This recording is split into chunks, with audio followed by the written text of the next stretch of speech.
প্রতিটা মালদারের জন্য হজ করা ফরজ। হালাল পয়সাতে আপনাকে হজ করতে হবে।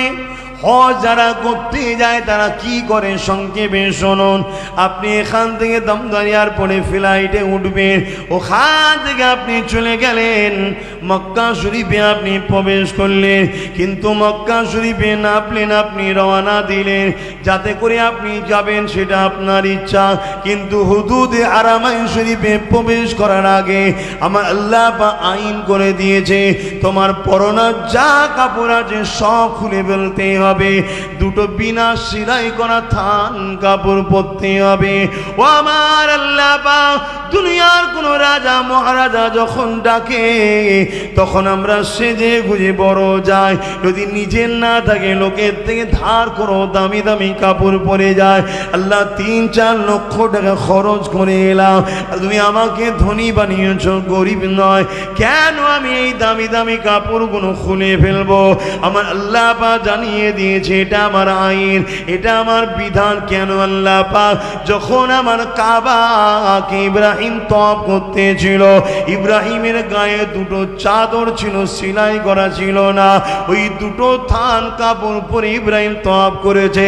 ইব্রাহিমের ওই লেবাসটা আমি আল্লাহ আমার বড় পছন্দ হয়েছে, এই জন্য কিয়ামত পর্যন্ত আমার কাবায় যারা আসবি হারামাইন শরীফে প্রবেশ করার আগে তোদেরকে দুটো থান কাপড় পরতে হবে।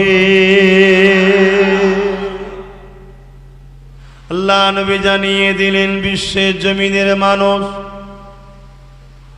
আমি নবী আমার রওজা মুবারকে যারা এলো, আমি নবী আমাকে সালাম দিল, আমি নবী সালামের জবাবটা তাদেরকে দিয়ে থাকি। এ দুনিয়া মানুষ শুনে রেখে দাও, আমি নবী পাক জানিয়ে দিই ওই মানুষের জন্য আমি নবী আমার শাফাত করাটা ওয়াজিব হয়ে যায়।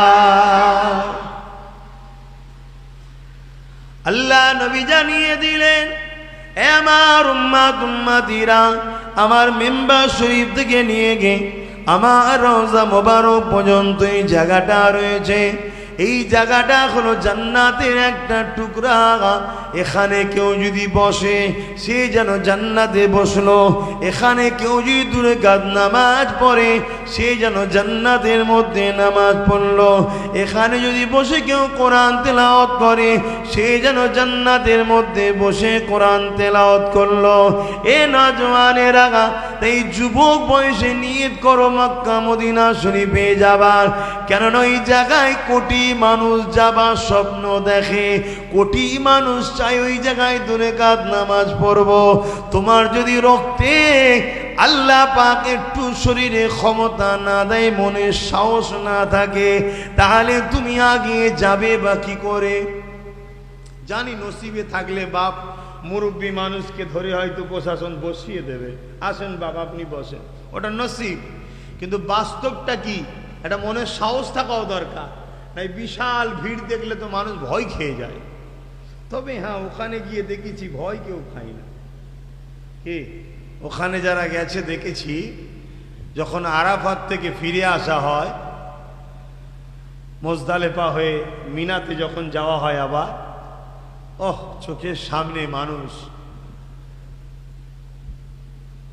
চলতে চলতে চলতে চলতে বা যে কোনো প্রবলেমে ইন্তেকাল হয়ে যাচ্ছে, দেখছে লোক, কোনো ব্যাপারই নেই, মরণের কথা মানুষের স্মরণ থাকে না, এত দিবানা হয়ে যায়। যাক, আমি যে বিষয়ে আজকে আলোচনা করছি, কুল্লু নাফসিন যায়কাতুল মউত, প্রতিটা নাফসকে মৃত্যুর স্বাদ অবশ্যই চাখতে হবে। আল্লাহ আপনি আমাদেরকে পাঠালেন, আবার কেন ডেকে নিয়ে যাবেন? আমার আল্লাহ জানিয়ে দিলে আমার বান্দা বান্দিরা, হে আমার দাস দাসীরা, আমি আল্লাহ তোদেরকে একটা মিশনে পাঠিয়েছি। ওই মিশনটা কি? ইল্লা লিয়াবুদুন, শুধুমাত্র আমি আল্লাহ আমার দাসত্ব করার জন্য পাঠিয়েছি। এই মিশনে যারা কামিয়াবি হবে আমি আল্লাহ তোদেরকে আবার শরীর দেবো, জিসিম দেবো, কিন্তু এর থেকে আরো সুন্দর দেবো, 60 হাত লম্বা বানিয়ে দেবো, মুস্ক দিয়ে, আম্বার দিয়ে, খুশবু দিয়ে, বিভিন্ন জিনিস দিয়ে হুর বানিয়ে রেখেছি, তোদের জীবন সাথী বানিয়ে দেবো এবং তোদেরকে আমি আল্লাহ চিরশান্তির জান্নাতটা দিয়ে দেব।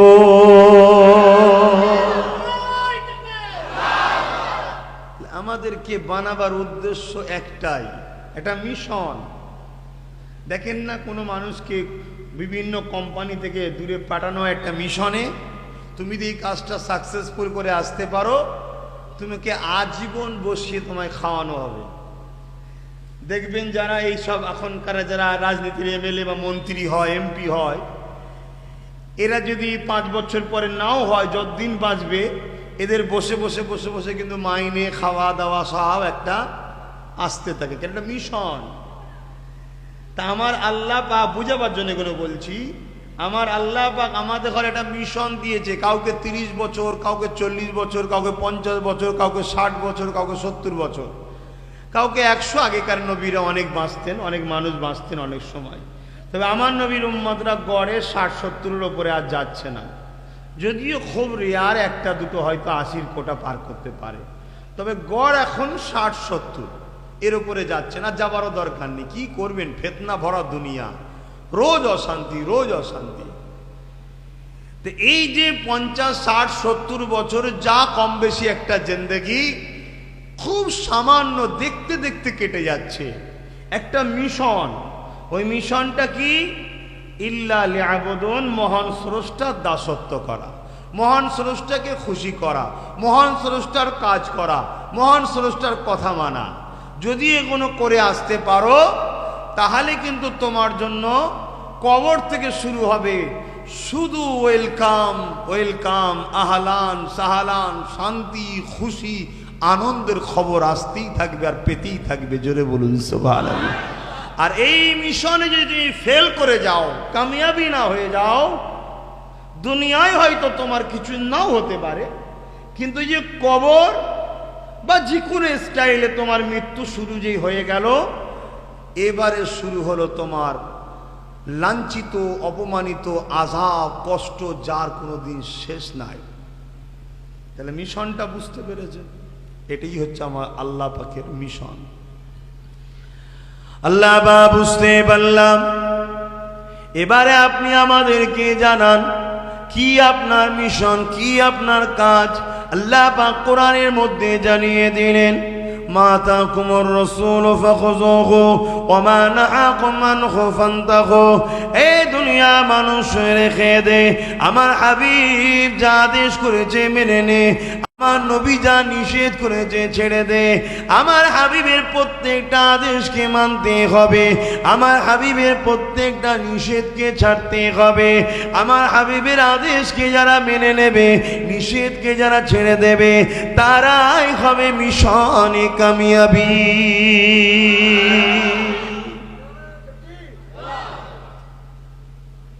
তাহলে এক আল্লাহ বললেন মিশনের জন্য পাঠালাম।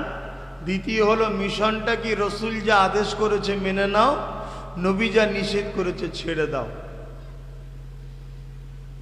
কিন্তু আমরা নবী যা আদেশ করেছে মানছি কটা জানি না, কিন্তু রসুল যা নিষেধ করেছে তার মধ্যে 90% আমরা মানি। মানে নিষেধগুলোকে আমরা জীবনে এনেছি। কি কথাটা কি ভুল বলা হয়ে গেল? কিন্তু আমরা একবারও ভাবি না যে আমার মৃত্যুটা কখন হবে আমি জানি না, কিন্তু হবে সত্য। রাত্রিরে শোব, সকালে সূর্য উঠবে ঠিকই, কিন্তু আমি না উঠতে পারি। এখানে আসলাম, সবাই হয়তো ঘরে ফিরে যাবে নিজের পায়ে, আব্বাস সিদ্দিকী হয়তো কারো কাঁধে যেতে হতে পারে, জানা নেই আমার। কথা বুঝছেন না? বোঝেন না? এটা আপনাদের জন্য হতে পারে। তাই আমাদেরকে ভাবতে হবে। ভাবা যতক্ষণ না হবে ততক্ষণ বাবা আমাদের বকে কিছু লাভ নেই। কেন যত দিন যাচ্ছে আমি অবাক হয়ে যাচ্ছি। আমেরিকা ইসলামের বিরুদ্ধে, চীন ইসলামের বিরুদ্ধে, তাম ওয়ার্ল্ডের একটা একটা করে দেশ বাড়তেইছে ইসলামের বিরুদ্ধে। আমার দেশ ছিল না, আজকে আমার দেশেরও একটা বড় অংশ ক্ষমতার জোরে তারাও ইসলামের বিরোধী করছে, কখনো নবীর বিরোধী করছে, কখনো আল্লাহর সাথে শিরক গুস্তাখি করছে। তো যত দিন যাচ্ছে বাপ, ফিতনা বাড়ছে। আর মনে রাখবেন, এগুলোও কিন্তু আমাদের জন্য মিশনের মধ্যেই পড়ছে, পরীক্ষা। পরীক্ষা দেখি আমার দাস দাসীগুলো আমার জন্য কি করে। ওরা তো দুনিয়ার এক বিঘা জমির জন্য অনেক কিছু বাহাদুরি দেখায়, দুনিয়ায় ওরা ওদের জন্য অনেক কিছু করে। আর আমি ওদের রব, আমি ওদের প্রভু, আমি ওদের খালেক, আমি ওদের রেজেক দাতা। আজও যে পাটা দিয়ে হেঁটে যাচ্ছে, ওই পাটার ক্ষমতা আমি দিয়েছি। আজও আব্বাস সিদ্দিকীর জবানে যে কথা বলছে, ক্ষমতাটা আমি দিয়েছি, সব আমার দেয়া। এরা আমার জন্য কি করে দেখি। তাই এই দুনিয়ায় যুগে যুগে ইসলামের উপরে একদল মানুষ, তারাও আল্লাহরই সৃষ্টি, আমাদের পরীক্ষার জন্য তারা এইভাবে প্রতিবাদ করে গেছে। আর আমরা যদি আল্লাহর প্রেমের পরিচয় দিতে পারি, রসুলের প্রেমের পরিচয় দিতে পারি, অবশ্যই বেহিসাব জান্নাত পাওয়া যায়। জোরে বলুন সুবহানাল্লাহ। কিন্তু দুঃখের বিষয়, আমরা তো নবীর প্রেমিক, আল্লাহর প্রেমিক বা প্রেমের পরিচয় দিতে তো পেরেছি কি জানি না, কিন্তু এতটুকু পরিচয় দিতে পেরেছি, যারা আল্লাহ রসুলের বিরুদ্ধে, তাদেরকেই কাঁধে করে তোলার স্বপ্ন আমরা সব সময় দেখছি। কথাটা কি ভুল বলা হচ্ছে? কিন্তু মৃত্যু হবে, এটা সত্য। আর অবশ্যই আপনারা জেনে রেখে দেন, এই নির্দিষ্ট সময় পর্যন্ত আল্লাহ পাক কাউকে কৈফিয়ত নাও নিতে পারে, যে তোকে মিশনের কাজ দিয়েছি, কাজ না করে ওইদিকে কি করছিস বলে শাস্তি দেবো, এরকম নাও হতে পারে। কিন্তু মৃত্যুর যে ঘন্টা বেজে যাবে, তারপরে কিন্তু আমাদেরকে অবশ্যই আল্লাহ পরীক্ষা নেবে। আমার অজে আপনাদের অসুবিধা হচ্ছে, আমি কি বুঝাচ্ছি বুঝছেন তো? কেন চলে সবাইকে যেতে হবে। বাবেরা, নওজওয়ানেরা, এ নবী পাকের প্রেমিকেরা, এই যে জিলহজ মাস হয়ে গেল, এই জিলহজ মাসে চলতেছে, লক্ষ লক্ষ টাকা খরচ করে লাখো কোটি মানুষ হজে যাচ্ছে।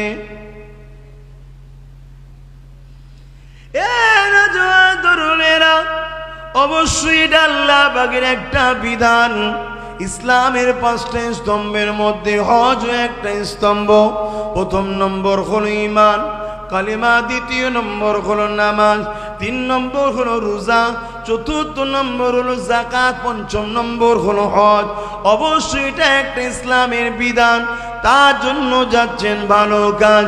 কিন্তু মনে রাখবেন, ওই মক্কা শরীফে গিয়ে 3টে শয়তান আছে, পাথর মারতে হয়। 3টে জায়গাতে স্মৃতি রয়েছে, পাথর মারতে হয়।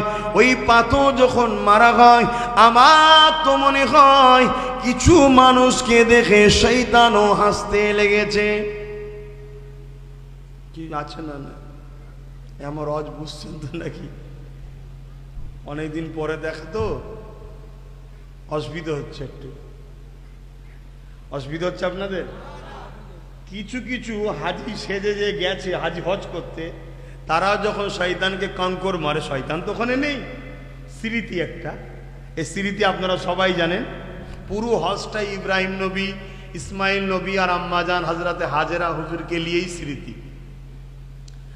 তো ওর পাথর মারা দেখে কিছু কিছু লোককে দেখে শয়তানও হাসে আর বলে, হারা তুই আমায় পারতে এসছিস, আমি তার তুই মধ্যে পার্থক্যটা কি আছে?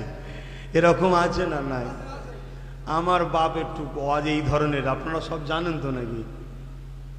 এরকম কিছু আছে তো, এতিমের সম্পদ ঝেড়ে চলে গেছে। হ্যাঁ, বাবেরা, নওজওয়ান তরুণেরা, আল্লাহ আজকে আপনাকে গরিব বানিয়েছে, কাল কোনো বাহানে আল্লাহ বা হালাল রুজি রাজ্জাক খুলে দিয়ে আপনাকে অর্থশালী করে দিতে পারে। কিন্তু আজ আপনি যদি হারামে কিছু টাকা নিয়ে ফেলেন, ওই দিন যখন আপনি ধনী হয়ে যাবেন, ওই হারামের টাকাটা তো আপনি বাদ দিতে পারবেন না, কেননা ওরই বরকতে হয়তো এটা হতে পারে। তাহলে সেদিন আপনি কোন টাকা থেকে হজ করতে যাবেন?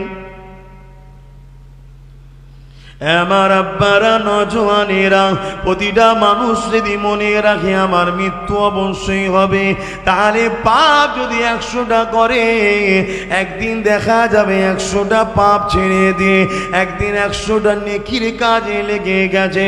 কেননা মৃত্যুর ভয় তাকে আস্তে আস্তে পরিবর্তন করে দেবে। এই জন্যে নবী আমার জানিয়ে দিলেন, বাবারা তোমরা কবরের স্থানে যাবে, কবর জিয়ারত করতে যাবে, এক ফাতিহা শরীফ, দরুদ শরীফ, ইখলাস শরীফ পড়ে দোয়া চাইবে। এতে মুর্দাদের উপকার, তোমাদের উপকার। এবং কবরস্থানের ধারে গেলে বারবার মনে পড়বে যে এখানে আমাকে যেতে হবে।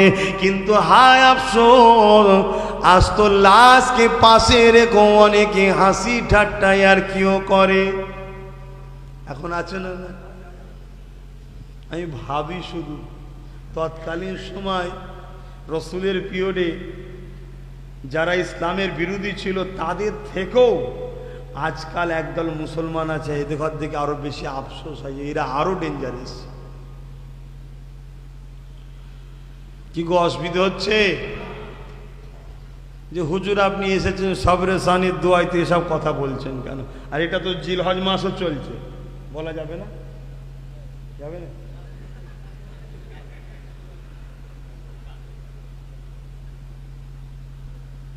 ওটা স্লিপ হয়ে গেছে।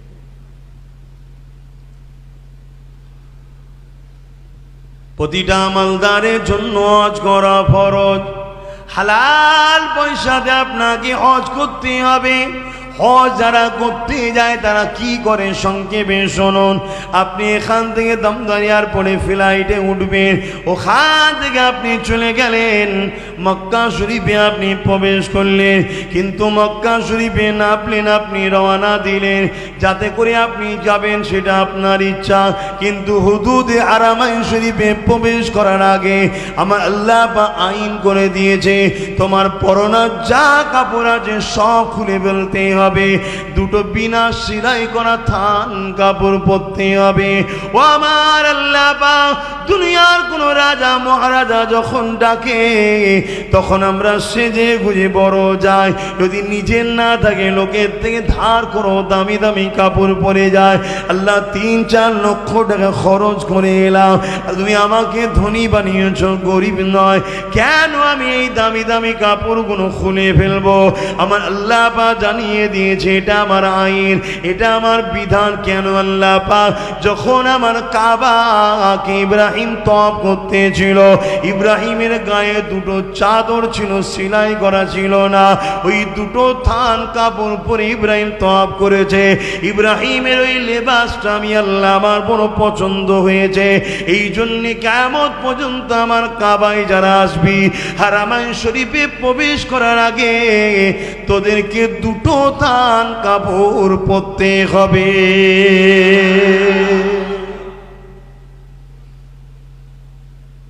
দেখুন একটা নবীদের স্মৃতি আল্লাহ আমাদেরকে দিয়ে বানাচ্ছে। হযরত ইব্রাহিম সাল্লামের স্মৃতি আল্লাহ বানাচ্ছে আমাদের দিয়ে। এটা হুকুম হয়ে গেছে একটা। এরপরে আমরা কি করব? এখন একটা কথা, হুদুদে হারামাইন শরীফ কোন এলাকাটা আপনারা জানেন? কি গো জানেন? হ্যাঁ কি না বলে? হাজারে আসওয়াদ যে পাথরটা রয়েছে, ওই পাথরটাকে যখন আনা হয়েছিল, ওই পাথরটা সাদা পাথর, এত নূর জ্যোতি আলো ছিল, যার আলোয় এলাকাটা আলোকিত হয়ে গিয়েছিল। যতটা এলাকা ওই পাথরের আলো গিয়েছিল, ওই এলাকাটাকে হুদুদে হারামাইন শরীফ বলা হয়।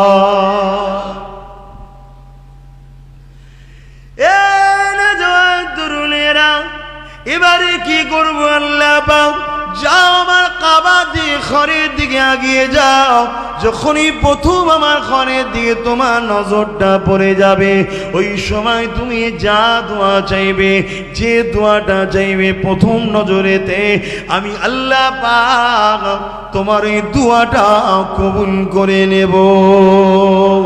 এটা কাবা শরীফের সম্মানের খাতিরে আল্লাহ পাক প্রথম নজরে দোয়াটাকে কবুল করে নেয়। আল্লাহ পাক এবারে আমি কি করব, যা তুমি মাথা বেনাবো, নেবে গিয়ে এমন করে এখন গ্রিন লাইটের সিস্টেম হয়ে গেছে, ঠিক হাজারে আসওয়াদের কয়েক কদম আগে তুমি দাঁড়িয়ে যাও, হাজারে আসওয়াদটা তোমার বাদিকে পড়বে, এইভাবে তুমি দাঁড়িয়ে যাও। দাঁড়িয়ে যাবার পরে তুমি হজের নিয়তটা করে নাও, নিয়তটা করার পরে হাজারে আসওয়াদে চুমা দাও। যদি ঠোঁট দিয়ে চুমা দিবার সৌভাগ্য হয় ঠোঁট লাগাও, যদি না হয় হাত দিবার সুযোগ হয় হাত দাও, তাও যদি না পারো দূর থেকে ইশারা করে চুমা দিয়ে দাও। কিন্তু ঠেলা ঠেলি করো না, কেন ঠেলা ঠেলি করলে মানুষ কষ্ট পাবে, হক নাসের গুনাহ হয়ে যাবে। আমাদের ঠেলা ঠেলি তো দেখলে অবাক হয়ে যাবেন, কত বিশাল ঠেলা ঠেলি, কোনো হুঁশ থাকে না। কিন্তু খবরদার, এটা নিষেধ আছে, কিন্তু কে মানে আর বলেন না। এ কথা বলবো না, সবরেসানির বিষয় একটু বলবো, একটু দোয়া লাস্টে করে দেবো খনি সবরেসানির দিয়ে। এই বিষয়টা একটু আলোচনা করি। যদি ছেলেগুলো শখ যায় দেখার, আর শুধু শখ করলে হয় না, আল্লাহ যদি চায়, তবে হ্যাঁ বান্দা যেটা চায় আল্লাহ কবুল করে নেয়। জোরে বলুন সুবহানাল্লাহ। তরুণেরা, ওখানে আপনি যখন এমন করে গে চুমা দিয়ে হাজারে আসওয়াদে আগিয়ে আগিয়ে যাবেন, এখানে আর একটা কথা বলি, হযরতে ফারুকে আযম একদিন হাজারে আসওয়াদে চুমা দিতে এলেন। ওই চুমা দিবার সময় হাজারে আসওয়াদের সামনে দাঁড়িয়ে বলেছিল, এ পাথর, আমি তোমাকে চুমা দিতাম না যদি রসুলের পাকের ঠোঁট না লাগতো, কেননা আমি রসুলের ঠোঁট যাতে লেগেছে তাতে আমিও ঠোঁট লাগাতে চাই। কেন আমি জানি তুমি একটা পাথর, তুমি কখনো কোনো মানুষের উপকারও করতে পারবে না, কখনো কারো নুকসানও করতে পারবে না। কিন্তু হযরতে আলী পাশে দাঁড়িয়েছিলেন। হুজুর আমার বলে উঠলেন, ভাই ওমর, না, এটা দুনিয়ার অন্য পাথরের মতো নয়। আল্লাহ পাক তিনি জান দিয়েছে এই পাথরের মধ্যে। এই যা পাথরটা বেজানের নয়, জান দিয়া পাথর। এই পাথরের বৈশিষ্ট্য হলো ইমানদার নরনারী যখন চুমা দেয় গুনাহকে টেনে নেয়। সবার গুনাহ টানে না, ইমানদারের গুনাহ টানে। সবার গুনাহ টানে না, মুমিন মুমিনার গুনাহ টানে। মুসলমানের গুনাহ টানে না, মুমিন মুমিনার গুনাহ টানে। মুসলমান আলাদা, মুমিন মুসলমান আলাদা। প্রতিটা বাচ্চা যখন জন্ম হয়ে মুসলমান হয়ে জন্ম হয়। মুসলমান মানে গর্দানকে ঝুঁকিয়ে দেওয়া, মুসলমান মানে আল্লাহ পাকের দাসত্বকে মেনে নেওয়া। এ যুবকেরা, তরুণেরা, এটা আপনি সর্ব, এটা আরবি শব্দ, অর্থাৎ নিজেকে আল্লাহ পাকের কাছে বিলিয়ে দেওয়া। কিন্তু এই অড অনুযায়ী কটা মানুষ চলে? এই মুসলমান আলাদা যিনি, মুমিন আলাদা যিনি। মুসলমান আমরা তো সবাইকে দেখতে পাই, কিন্তু মুমিন কাকে বলে আল্লাহ পাক কোরআনের মধ্যে জানিয়ে দিচ্ছে। মুমিন তো সেই ব্যক্তি যে কিনা নিজের জানের থেকেও রসুলকে বেশি ভালোবাসে।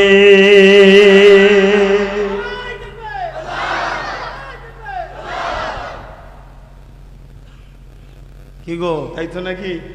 হ্যাঁ, কোরআন বলছি, গল্প করছি না। বলা যাবে তো নাকি? না আপনারাও ওদের মতো মসজিদে আজান চলবে না, কুরবানি চলবে না, ফেলে দিয়া ভাগাড়ের গুণকে নিয়ে আসতে হবে, এইসব দিকে নাকি আপনারা? কপাল ফাটবে আবার কি। কোরআনের কথা বলা যাবে তো? হ্যাঁ। মুমিন কাকে বলা হয়? জানের থেকেও যে রসুলকে বেশি ভালোবাসে তাকে মুমিন বলা হয়। আর জানের থেকে রসুলকে ভালোবাসবে আর রসুলের শানে যারা গুস্তাগিমূলক কথা বলবে তাদের পক্ষে দাঁড়াবে, এ কি রসুলকে ভালোবাসা হলো? কি গো, ভালোবাসা হলো? এই রিসেন্ট একটা বিষয় হলে বিশাল আন্দোলন হচ্ছিল না বাংলায়? এখন আন্দোলন হচ্ছে আর?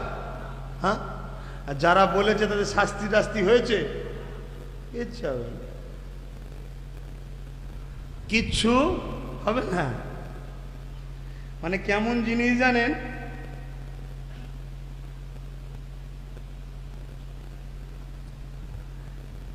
একটা ঘর ধরুন আছে, বুঝাবার জন্য বলছি, একটা ঘর আছে, এখন ওই ঘরটাকে কিছু মানুষ ভাঙতে চাইছে,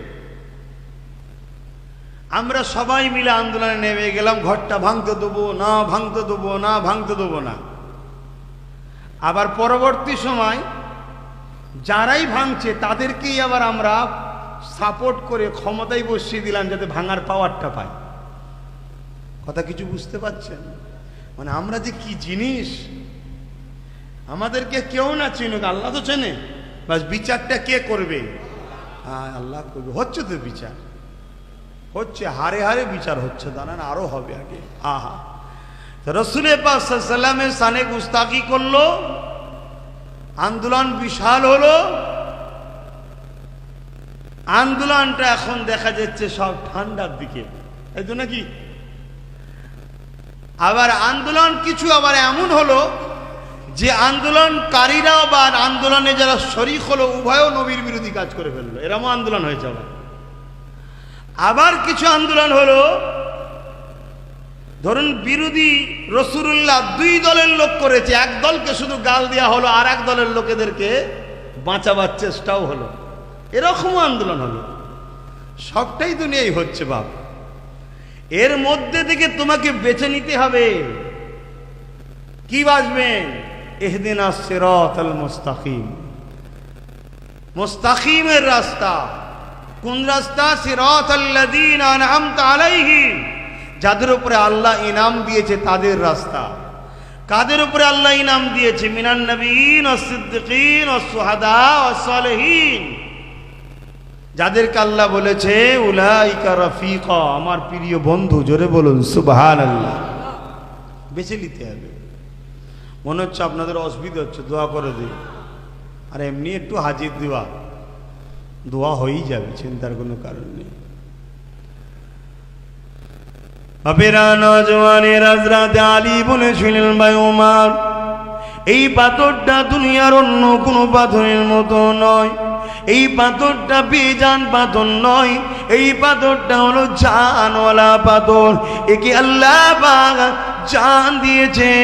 নবী পাকের জবান থেকে আমি আলী শুনেছি, যখন কোন নবীর আসে ওই পাথরের ঠোঁটটা লাগায়, তার জিন্দেগিতে কোনো গুনাহ থাকলে হক্কুন নাফস ছাড়া আল্লাহ ভাই গুনাহগুলোকে ওই পাথর সেগুলোকে টেনে নেয়, ওই বান্দা বান্দিটাকে বেগুনাহ বানিয়ে দেয়। তাই নবী আমার জানিয়ে দিয়েছে, আমার প্রেমিক হাজি যারা আসবে, কি নর কি নারী, তারা যখন ঘরে ফিরে যাবে 40 দিন পর্যন্ত ওই হাজির হাতের দোয়া কবুল হয়ে যায়। হযরতে আলী রাদিয়াল্লাহু তাআলা আন বলছেন, অবশ্যই পাথরটা জানওয়ালা পাথর। একে আল্লাহ পাক একটা বৈশিষ্ট্য দিয়েছে, ক্ষমতা দিয়েছে, যখন আশিকে রসুলরা মুমিন মুমিনারা চুমা দেয় তখন তাদের গুনাহগুলো মাফ টেনে নেয়, আল্লাহ পাক বেগুনা করে দেয় হাজিদেরকে, এবং 40 দিন পর্যন্ত হাজিদের হাতের দোয়া আল্লাহ কবুল করেন। জোরে বলুন সুবহানাল্লাহ। এবং মায়ের পেট থেকে সন্তান হলে যেভাবে কোনো গুনাহ থাকে না, ওই রকম বেগুনা হয়ে তারা ঘরে আসে। জোরে বলুন সুবহানাল্লাহ। কিন্তু ইনারা কারা? শুধু হাজি বললে হবে না, এনারা কারা? যারা মুমিন বা মুমিনা। কথা বুঝে আসছে? রাসূলের আশিক যারা, আর নবীর আশিকরা সব কিছু ত্যাগ করতে পারে, রাসূল পাক সাল্লাল্লাহু আলাইহি সাল্লামের গুস্তাখি যারা করে তাদের সঙ্গে কখনো বন্ধুত্ব করতে পারে না। ঠিক না বেটি? অবেরা নওজোয়ান তরুণেরা, আল্লাহ বা কত দয়ালু দেখুন, বান্দা বান্দিদের জন্য কত রকম সুযোগ করে দিয়েছে। বান্দা বান্দি চলতে গিয়ে অনেক ভুল করে ফেলবি, ওরে আমার বান্দা বান্দিরেতে আমি আল্লাহ তোদেরকে বিভিন্ন সুযোগ সুবিধা করে রেখে দিলাম, বিভিন্ন বাহানে আমি আল্লাহ তোদেরকে মাফ করে দেব। যেমন এই ছিল আজ মাসের 9 তারিখ আরাফাতের ময়দান রয়েছে, ওই দিনে আল্লাহ বা তিনি ঘোষণা দিয়ে দেয়, বান্দা বান্দিরে যত গুনাহ করিস কিনা আজকে দিনে আমি আল্লাহ পাক তোদের গুনাহকে মাফ করে দেব।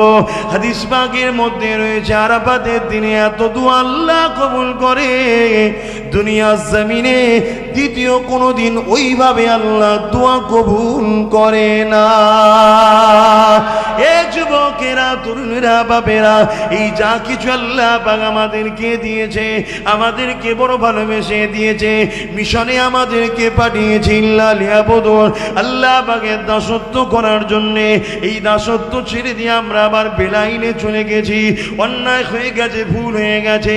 আল্লাহ পাক জানিয়ে দিল, নিরাশ হয়ে যাস না, আয় ফিরে আয় আমার কাছে, আমার কাবায় আয়, আমার নবীর হাবিবের দরবারে আয়, আমার আরাফাত মুজদালিফায় আয়, এমন করে তোরা কোরআন তিলাওয়াতের মধ্যে আয়, নামাজের মধ্যে আয়, আবার আমার দাসত্বই ফিরে আয়। আমি আল্লাহ বিভিন্ন দিন বিভিন্ন মাধ্যমে আমি আল্লাহ তোদের জীবনের গুনাহকে মাফ করে দিয়ে প্রকৃত মিশন কামিয়াবি হয়েছিস বলে আমি আল্লাহ তোদেরকে উঠিয়ে নেব। তিনি তো কারো মুখাপেক্ষী নয়। আব্বাস সিদ্দিকের জীবনে অনেক গুনাহ আছে, তিনি কারো মুখাপেক্ষী নয়। তিনি যদি আমার গুনাহগুলোকে মাফ না করে আমার কিছু করার আছে? তথাপিও তিনি বলেছেন, না রে বান্দা, তুই নিরাশ হোস নাই, মাফ করে দেব। দুনিয়ার রাজা মহারাজারা আসামি খোঁজে শাস্তি দেবে বলে, আর আমি প্রতিদিন তাহাজ্জুদের ওয়াক্তে তোদেরকে ডাকি যে আয় আমার কাছে মাথাটা একবার নত করে দে, আমি তোদেরকে মাফ করে দেবো। জোরে বলুন সুবহানাল্লাহ। এই যে পৃথিবীতে পানি হচ্ছে, যে পানি, আমার আল্লাহ পাক ফেরেশতাকে একদিন বলছেন, এ ফেরেশতা, দুনিয়ার মানুষগুলো এমন এমন খারাপ কাজ করছে, আমি আল্লাহ সব দেখছি, জানছি। আমি চাইলে আসমানকে যেমন লোহার ছিট হয়, কথা বল, এরকম প্লেট বানিয়ে দিতে পারি, জীবনে কোনোদিন এক ফোঁটা পানিও আর হবে না।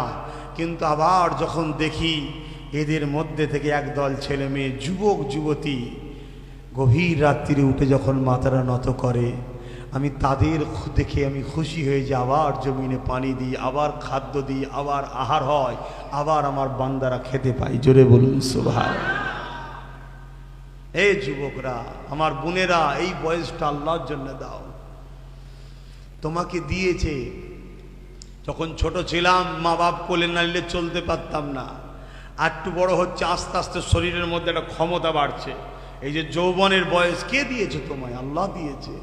এই পাওয়ার তো আল্লাহ দিয়েছে, তাকত তো আল্লাহ দিয়েছে। সেটাকে নিয়ে আল্লাহর বিরুদ্ধে লেগো না। তুমি ডাইরেক্ট না লাগলেও যারা লাগছে তাদের পাশে দাঁড়ানো মানে তুমিও লাগলে। ধরুন একটা বাজারে একটা লোক যাচ্ছে, তার পিছনে 50 জন আছে। একজন সামনে থেকে কেউ সাইকেলে করে আসতে গিয়ে সামান্য হয়তো ঠেকিয়ে দিয়েছে, যার পিছনে 50 জন আছে তার মেজাজটা আলাদা থাকবে, ঠিক না বেটি? যদি ওর পিছনে 50 জন না থাকতো, যদি ঠেকিয়ে জোরেও দিত, বলতো ভাই একটু দেখে যেতে পারলি না।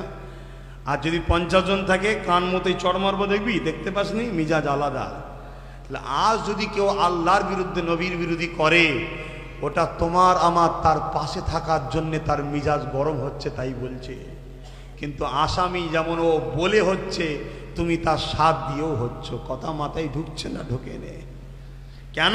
খুব শিগগিরই নকল খোদাও বাহির হচ্ছে, জানেন না? এক চোখ কানা দাজ্জাল। কথা বুঝে আসছে? তোমরা হয়তো ভাববে না আমরা অন্য কিছু বলি, ওসব পাগলদের কথা বাদ দেন না, সব পাগল ওগুলো, ওসব পাগলদের আমি কথা বলতেছি নি। কথা বুঝে আসছে না? নাই, আমি বলছি যে কানা দাজ্জাল আসবে, খোদা দাবি করবে, জানেন না? মরা মানুষকে কবর থেকে জিন্দা করে দেবে, বাপের কবরের ধারে যে তুলে দেবে, বলে এই দেখ। আবার ওই বাপ বলবে, এটা আল্লাহ মেনেলে। আল্লাহ রসুল বলছে খবরদার মেনো না। কেন? তোমার আল্লাহ পাক তিনি এক চোখে কানা নয়, নাউজুবিল্লাহ। কথা বুঝে আসছে? এটা হলো দাজ্জাল, আসছে ফিতনা। তাহলে আজ আমরা সামান্য কিছু কারিজমা দেখে বা জাদু দেখে আমরা পাগলা হয়ে যাচ্ছি, এইগুলো দেখলে তখন কি করবেন? আরে মুসলমান ঘরের ছেলে মেয়েরা, তরুণেরা, আসো সেই আল্লাহ পাকের দিকে, যিনি আমাদেরকে কত সুন্দর করে বানালেন, কত সুন্দর করে আমাদেরকে সৃষ্টি করলেন, কি সুন্দর আমাদের মর্যাদা সম্মান দিলেন, আশরাফুল মখলুকাত বানালেন, বাবা আদম মা হাওয়ার সন্তান বানালেন, আখেরি নবী মুহাম্মদ রাসূলের উম্মত বানালেন, আখেরি কিতাব কোরআনকে আমাদের জন্য গাইড বুক বানিয়ে দিলেন। এ আমার যুবকেরা, সামান্য দুনিয়া লোভ লালসাতে সেই আল্লাহ পাকের বিরোধী যারা করে তাদের দিকে চলে যেও না, রাসূলের বিরোধী যারা করে তাদের দিকে চলে যেও না, কেননা পরিণতিটা বড় ভয়ানক হবে গো। কেননা নবী আমার জানিয়ে দিলেন কবরে সবাইকে যেতে হবে, কিন্তু এই কবরটা সবার সময় হবে না। এক ধরনের কবর হবে যাদেরকে কবরে দেওয়ার পরে আল্লাহ পাকের ফেরেশতা আসবে, কিন্তু সওয়াল জবাব নেবে না, কেননা এই বান্দা সম্মানে আল্লাহ পাকের ফেরেশতা সওয়াল জবাব নেবে না।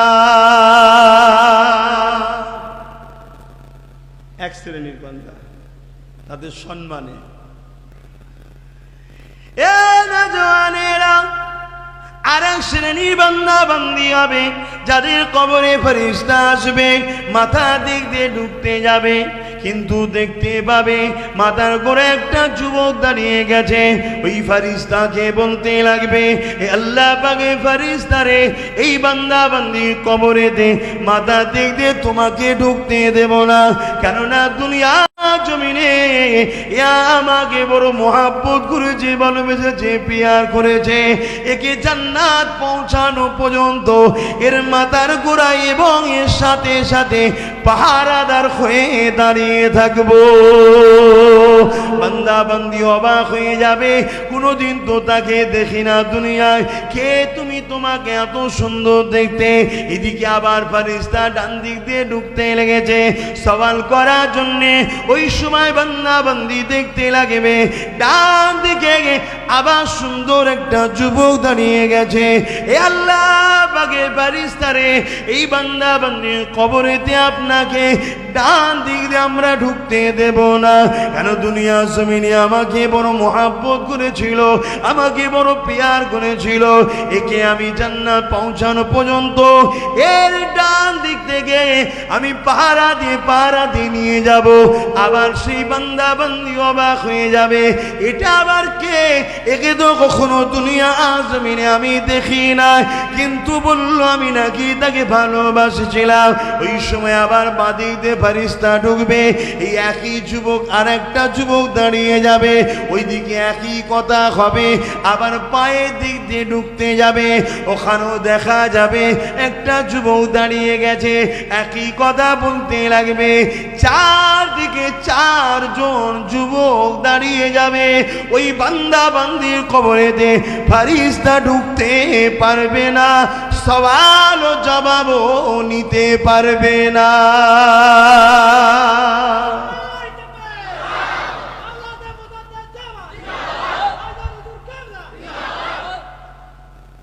কারা গো? চারজন। এই চারজনকে ছেড়ে দিলাম। এই যে চারজন আমার কবরের সাথী হবে তাদেরকে ছেড়ে দিলাম। আমার মা বোনেরা আপনারাও শুনুন, বাপ ভাইয়েরা শুনুন, যতদিন দুনিয়ায় বেঁচে আছেন জানবেন ছেলে আপনার, মেয়ে আপনার, স্ত্রী আপনার, স্বামী আপনার, ময়দানে মাস আপনার বলে কিছু নেই, সব পালাবে, সব বলবে আমার কি হবে, আমার কি হবে, আমার কি হবে। শুনছেন তো? তাই আমি আব্বাস সিদ্দিকী আগেও একটা রাস্তা দেখিয়েছি, নবীকে ভালোবাসুন, আজও বলছি নবীকে ভালোবাসুন। আর ভালোবাসা নবীর দুশ্মনের হাতকে শক্ত করার নাম ভালোবাসা নয়। কথা বুঝছেন না, বোঝেন না? ছোট্ট পরিমাণ যদি আমার রসুলের সামনে কেউ গুস্তাগি কথা বলে, সে আমাদের জানের দুশ্মনের থেকেও বড় দুশ্মন হয়ে গেল। ঠিক না বেঠিক? জোরে বলুন, ঠিক না বেঠিক? দুশ্মনের হাতকে শক্ত করছি আর আমরা বলছি রসুলকে ভালোবাসি, শাফাত নেব। কোনো একটা জায়গায় হয় বোকা হয়ে আছেন, আর না হয় চিটিংবাজি করা হচ্ছে। নিজেকে হয়তো চালাক মনে করছেন, জানি আল্লাহ কি দেখতে পাচ্ছে নাকি। ঠিক কিয়ামতের দিন বলে দেবো, খনি বিশাল ভালোবাসতাম, সব সময় বলতাম জানতে দেবো জানতে দেবো, আপনি জানেন না। আজকে আবার জিজ্ঞেস করছেন ভালোবাসি কি না বাসি, এরকম কিছু চালাকি ধান্দা খুলেছেন নাকি?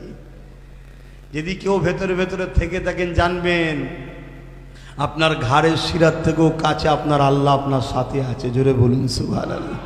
আর ফেরেশতা রয়েছে দুই কাঁধের, প্রতিটা জিনিস আপডেট হচ্ছে, প্রতিটা জিনিস। আব্বাস সিদ্দিকী এখানে বসে বসে কি বলছে না বলছে, মুখে ওটা বড় কথা নয়, অন্তরে কি হচ্ছে আল্লাহ জানে না, জানে না? হ্যাঁ, সব আল্লাহ জানে। তাই বলে দিই, ভাবুন ভাবুন, আমাদের মিশন একটাই হওয়া দরকার, ইসলামের হেফাজত করা। ইসলামের হেফাজত মানে সভ্যতার হেফাজত, ইনসাফের হেফাজত, ইনসানিয়তের হেফাজতের, কল্যাণের হেফাজত, নারী মর্যাদার হেফাজত, মা বাপের সম্মানের হেফাজত, মাতৃভূমির হেফাজত। ইসলাম মানে হলো শান্তি, সভ্যতা, ইনসাফ, ইনসানিয়ত, কল্যাণ। এক কথায় ইন্না দীনা ইনদাল্লাহিল ইসলাম। প্রত্যেকটা লোকের কর্মজীবন একটাই থাকবে, ইসলামের খাদেম। জোরে বলুন সুবহানাল্লাহ। যার অর্থ আছে অর্থ দিয়ে খেদমত করো, যার বুদ্ধি আছে বুদ্ধি দিয়ে খেদমত করো, যার শরীরে তাকত আছে তাকত দিয়ে খেদমত করো, যার পাওয়ার আছে কলমের জোরে খেদমত করো, যে নেতা হয়েছ নেতার পাওয়ারে খেদমত করো। খেদমত তো দূরের কথা, হন নেতারা যদি ইসলামের বিরুদ্ধ পক্ষে কেউ থাকে, তাকে আবার বেশি টার্গেট করছে। মুসলিম নেতাগুলো করছে না, করে না। আমার কথা খারাপ লেগে গেল, আমি তো এটাই দেখছি। তবে সবাই নয়, কিন্তু 100-র মধ্যে 99টা। তাহলে আর বাদ কোথায় রইল? একটা আলুর বস্তা কলেস্টার থেকে বার করেছেন, 100-র মধ্যে 99টা পচে গেছে। আর নিয়ে আসবেন, ওই এলাকায় যাবেন না কেন, ভাড়া দিতে হবে কলেস্টার ভাড়া। কি দরকার নেই যাবার? হ্যাঁ,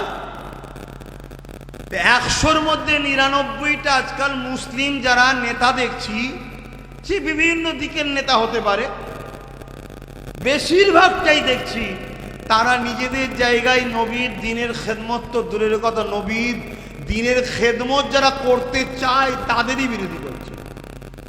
আমার বলা ভুল হয়ে গেল নাকি গো?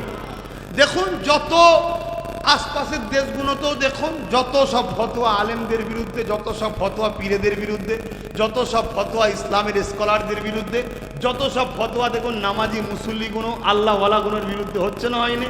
এই লক্ষণটা ভালো না খারাপ? জোরে বলুন না। ভালো, খারাপ না। ব্যথা না হলে ছেলে হয় না রে বাবা। ব্যথা লক্ষণটা ভালো না খারাপ? ছেলে হলে মনটা খুশি হয় না, হয় না? এই লক্ষণটা ব্যথা ভালো। কেন?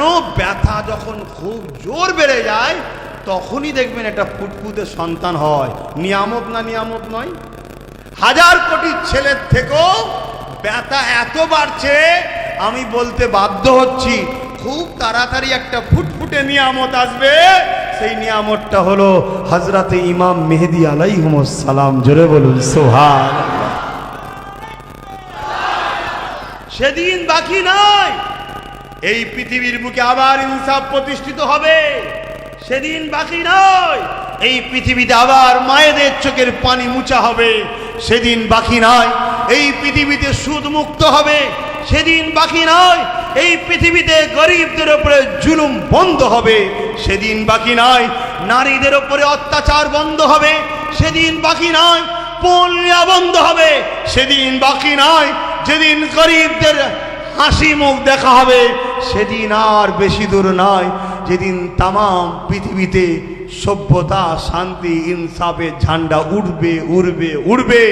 ইমাম মেহেদী সাল্লামের নেতৃত্বে হবেই। জোরে বলুন সুবহানাল্লাহ। তাই ব্যথা একটু বেড়েছে, কিন্তু আমি কি করলাম? আমি ইমাম মেহেদী সাল্লামের সৈনিক হতে পারবো তো বেঁচে থাকলে? সারা জীবন ইমাম মেহেদী সাল্লামের পথের দিকে যারা মানুষকে ডাকছে তাদেরকে গাল দিলাম, তাদের বিরোধী করলাম, তাদেরকে দালাল বললাম, তাদের কেস করলাম, তারা গ্রামে এলে রুখতে চাইলাম। আর লাস্টে শক করছেন, তখন নাই লাভ মেরে চলে যাব খনি। দাঁড়ান, যাবেন কি? তার আগে ঠ্যাং থেকে কি খেয়াল রাখুন তো। যাবেন যে পা দিয়ে, সে পাটা থাকবে তো? আল্লাহ এমন না করে দেয়, এমন রোগ দিয়েছে ডাক্তার শুধু প্রতি সপ্তাহে গেছে, বলছে এক বেগদা করে কেটে বাদ দাও, এক বেগদা কেটে বাদ দাও। এই হয় না?